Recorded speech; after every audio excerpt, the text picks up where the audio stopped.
सोच के देखो, आज सुबह जब तुम्हारी आंख खुली होगी, तुमने सूरज को आसमान में वहीं चमकता हुआ देखा होगा। बिल्कुल नॉर्मल, बिल्कुल वैसे ही जैसे हमेशा देखता हो। लेकिन अगर मैं तुमसे कहूं कि तुमने जो सूरज देखा, वो सूरज कल वाला सूरज था ही नहीं। हाँ, वो सूरज हर दिन थोड़ा थोड़ा कम हो रहा है, हल्का पड़ रहा है, वजन खो रहा है। पर सबसे बड़ी बात, साइंस में सूरज की जितनी मास मिसिंग दिखती है, उसका हिसाब किसी के पास नहीं, बिल्कुल भी नहीं। सोचो, अगर एक प्लैनेट थोड़ा सा भी मिसप्लेस्ड हो जाए तो पूरी ऑर्बिट बिगड़ जाती है। और यहां तो बात चल रही है हमारे स्टार की, जो पूरे सोलर सिस्टम का राजा है। पर फिर ये राजा खुद कमजोर कैसे हो रहा है? कौन उसकी मास चुरा रहा है? और कहां जा रही है ये मिसिंग मैटर? एक डार्क मिस्ट्री, एक इनविजिबल लीक और एक ऐसा राज जिसका जवाब आज तक कोई नहीं दे पाया। चलो अब इस अंधेरे में और नीचे उतरते हैं। सूरज नॉर्मल तौर पर मास खोता है दो तरीकों से। एक न्यूक्लियर फ्यूजन, जहां हाइड्रोजन हीलियम में बदलता है। दो सोलर विंड, जहां चार्ज्ड पार्टिकल्स स्पेस में निकल जाते हैं। ये दोनों नेचुरल प्रोसेसेस हैं जिनका कैलकुलेशन सही होता है। प्रॉब्लम तब आती है जब जो मास लॉस हम देख रहे हैं वो थ्योरी से मैच नहीं होता। कुछ मास गायब हो रही है। सूरज के अंदर कोई अनसीन प्रोसेस चल रहा है जिसका रिकॉर्ड हमारे इंस्ट्रूमेंट्स के पास नहीं। मास लॉस सीधा सूरज की ग्रेविटी को कम करता है और सूरज की ग्रेविटी ही पूरे सोलर सिस्टम को संभाल कर रखती है। अगर ग्रेविटी वीक हुआ, धरती धीरे धीरे दूर जाने लगती है। दूर जाने का मतलब ज्यादा ठंड, मौसम बिगड़ना, फसलों का नुकसान, प्राकृतिक बैलेंस टूटना।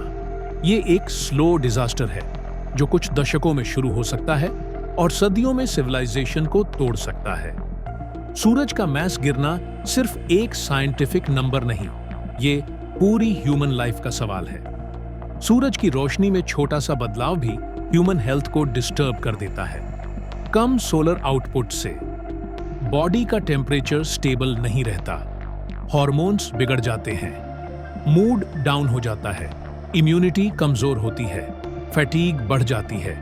अगर आपको एक साल तक लगता रहे कि एनर्जी कम हो रही है, तो रीजन सिर्फ पोल्यूशन या रूटीन नहीं, ये सूरज की रोशनी में होता स्लो चेंज भी हो सकता है। ये इफेक्ट स्लो, चुपचाप और खतरनाक होता है। मास लॉस का लॉन्ग टर्म असर और भी डार्क है। विंटर्स ज्यादा लंबा और ज्यादा ठंडा, समर्स अनप्रेडिक्टेबल, ओशंस जमना शुरू, कृषि का टूटना, इकोसिस्टम का अनस्टेबल होना, प्लैनेट हैबिटेबल जोन से धीरे धीरे बाहर जाता है। और जब धरती कोल्ड मोड में जाती है तो लाइफ सिर्फ इक्वेटर के आसपास टिक पाती है। ह्यूमन पॉपुलेशन कोलैप्स हो सकता है। साइंटिस्ट्स तीन बड़ी थ्योरीज बताते हैं। एक, डार्क मैटर का असर। अगर डार्क मैटर सूरज के कोर में इंटरैक्ट कर रहा हो तो एनर्जी का बैलेंस बिगड़ सकता है।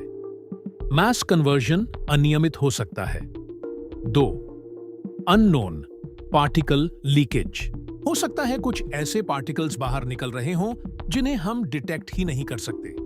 ये इनविजिबल पार्टिकल्स मास को ले जा रहे हों और सेंसर्स उन्हें पकड़ नहीं पा रहे।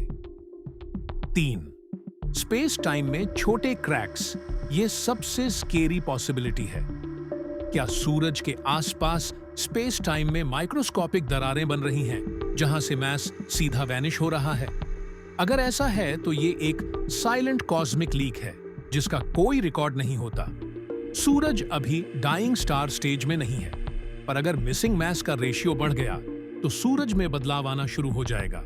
रोशनी अनस्टेबल होगी, रेडिएशन अनियमित, सोलर साइकिल बिगड़ सकता है और ये सब सीधा ह्यूमन सिविलाइजेशन को हिट करेगा।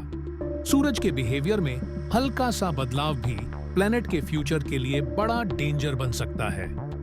सोच के देखो, आप आज सूरज को देखकर सब नॉर्मल मानते हो, पर साइंस के नंबर्स के हिसाब से सूरज में एक इनविजिबल काउंटडाउन चल रहा है। उसकी मास धीरे धीरे गायब हो रही है, उसका बैलेंस हिल रहा है और इसका असर सीधा हम पर आएगा।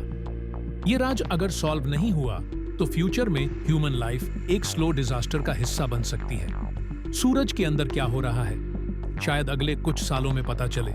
पर एक बात तय है, जिस स्टार ने हमें जिंदगी दी, वो अब एक साइलेंट वार्निंग दे रहा है।